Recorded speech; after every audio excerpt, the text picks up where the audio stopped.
శీర్షిక: రంగుల డైనోసార్ కుటుంబాలు. సారాంశం: శక్తివంతమైన చరిత్రపూర్వ ప్రపంచంలో విభిన్న డైనోసార్ కుటుంబాలు సామరస్యంగా జీవిస్తాయి. ప్రతి కుటుంబం విభిన్నమైన రంగులు, వివిధ భావోద్వేగాలు మరియు లక్షణాలను సూచిస్తుంది.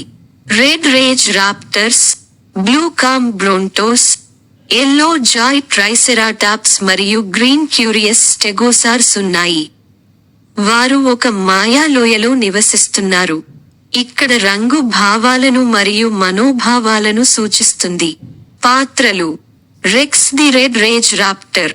రెక్స్ భయంకరమైన మరియు శీఘ్ర కోపం కలిగి ఉంటాడు కానీ బంగారు హృదయాన్ని కలిగి ఉంటాడు.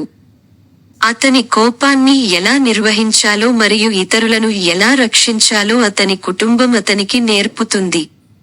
Bella the blue calm bronto. Bella ఎల్లప్పుడూ ప్రశాంతంగా మరియు ఓపికగా ఉంటుంది.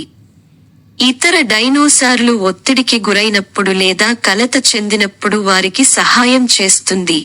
Sunny the yellow joy triceratops.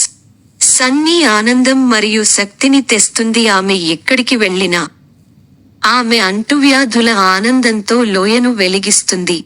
Ivy the green curious stegosaur. Ivy ఎల్లప్పుడూ అన్వేషిస్తూ మరియు ప్రశ్నలు అడుగుతూ కొత్త విషయాలను తెలుసుకోవడానికి మరియు కనుగొనడానికి ఇతరులను ప్రేరేపిస్తుంది. ప్లాట్: ఒకరోజు లోయ ఒక రహస్య తుఫానుతో అలుముకుంది మరియు అన్ని రంగులు మసకబారడం ప్రారంభిస్తాయి. ఒకప్పుడు శక్తివంతమైన ప్రపంచం బూడిద రంగులోకి మారుతుంది. దీని వలన డైనోసార్లు తమ భావోద్వేగాలతో సంబంధాన్ని కోల్పోతాయి. 4 ప్రధాన పాత్రలు. ప్రతి ఒక్కరూ తమ కుటుంబానికి ప్రాతినిధ్యం వహిస్తారు. లోయ యొక్క రంగులు మరియు భావోద్వేగాలను పునరుద్ధరించడానికి సాహసం చేయాలి. వారు లోయ యొక్క రంగు పునరుద్ధరిస్తారని నమ్మే పురాణ కలర్ క్రిస్టల్ను కనుగొనే ప్రయాణాన్ని ప్రారంభిస్తారు. దారిలో వారు తమ భావోద్వేగాలను పరీక్షించే సవాళ్లను ఎదుర్కొంటారు. రెక్స్ తప్పిపోయినప్పుడు తన కోపాన్ని అదుపులో ఉంచుకోవాలి. బెల్లా ఒక గమ్మత్తైన పరిస్థితుల్లో సమూహం ప్రశాంతంగా ఉండటానికి సహాయం చేస్తుంది. వారు నిరాశకు గురైనప్పుడు సన్నీ వారి ఉత్సాహాన్ని పెంచుతుంది మరియు ఐవీ యొక్క ఉత్సుకత రహస్యాలను ఛేదించడంలో వారికి సహాయపడుతుంది. నైతికత: కథ పిల్లలకు వారి భావోద్వేగాలను అర్థం చేసుకోవడం మరియు నిర్వహించడం గురించి నేర్పుతుంది.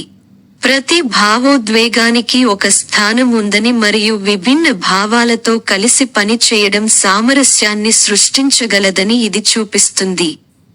విజువల్ స్టైల్: డైనోసార్లు ముదురు రంగులో ఉంటాయి. వాటి మానసిక స్థితిని బట్టి మారే వ్యక్తీకరణ ముఖాలు ఉంటాయి. లోయ పచ్చగా మరియు రంగులతో నిండి ఉంది. తుఫాను తాకినప్పుడు బూడిద రంగులోకి నాటకీయంగా మారుతుంది.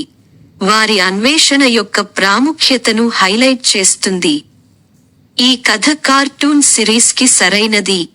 ప్రతి ఎపిసోడ్ విభిన్న భావోద్వేగాలపై మరియు డైనోసార్లు ఎలా వ్యవహరిస్తాయి అది